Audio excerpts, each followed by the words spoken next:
the winningest sportsman racers in all the world, David Rampy. David, Bristol Motor Speedway, Bristol Dragway must have extra special meaning to you. 1985, one of your mentors, someone who was a champion and top sportsman, out here, raced. There was an incident. Tell me about it and how you were affected by the passing of Don Young.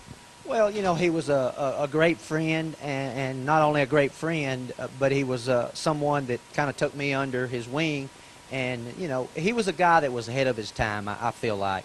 And, you know, you just meet a special person every now and then that seems to just be a step ahead of everybody else. And he was that way, and he was, I guess he's seen the love I had for the sport too. So he just kind of took me in, you know, and tried to teach me everything that he knew. And you know, it was a deal also. We traveled together and everything, so you could bounce ideas off of each other and, you know, do things like that. And that's just a special deal, you know, that being able to have that person, you know, in your life where you can do things like that. And you know, it was weird that day.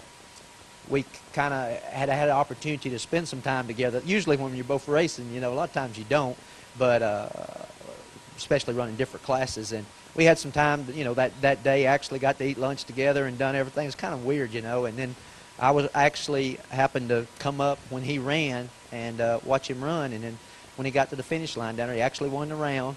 And till this day, I really don't know what happened. It was on film, and we watched the film, but I really don't know. And obviously, I don't guess it really matters what happened. But anyway, lost control of the car and had guardrails back then, and which I feel like, you know, that was part of the thing that maybe helped him to change some of the stuff. Because, but anyway, wrecked the car and it killed him. And you know, it just you know, it's a tough deal. But you know in life things do happen, and you have to go forward with it. You know, and but this place is a special place in a lot of ways. But then also you got that memory of that too. You know.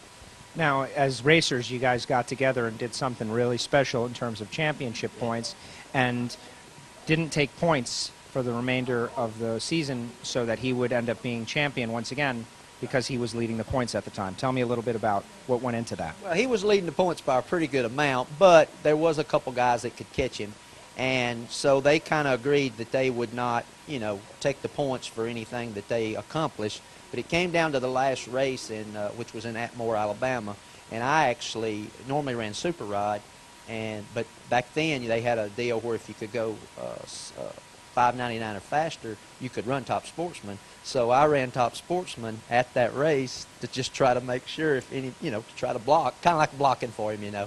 And anyway, but it worked out, and he, you know, he went on to win the championship. So that was a very neat deal, you know, that he was still able to win the championship. Racing careers are built on experiences and memories. Do you carry those experiences with you when you race now and the lessons learned from those times to all the wins that you have compiled over the years? Oh, absolutely. You know, like I said, you know,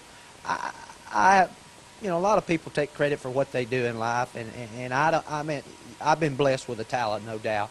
But you know, I don't care if you have a talent. You know, you got to have somebody to show you the ropes, and a lot of people can learn things, but when you have somebody to help you and to show you a lot of things, and maybe things that you think you may know but you really don't, it speeds the process up so much, you know. And I mean, when I met Don, I was a nobody that just had the desire to race but didn't really have the knowledge, and he, you know, made sure that I got the knowledge and helped me a lot with my performance and my stuff too.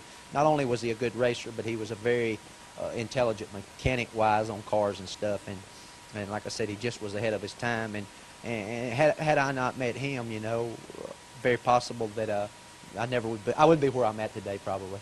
David, thank you for sharing your memories, and of course, congratulations on your success.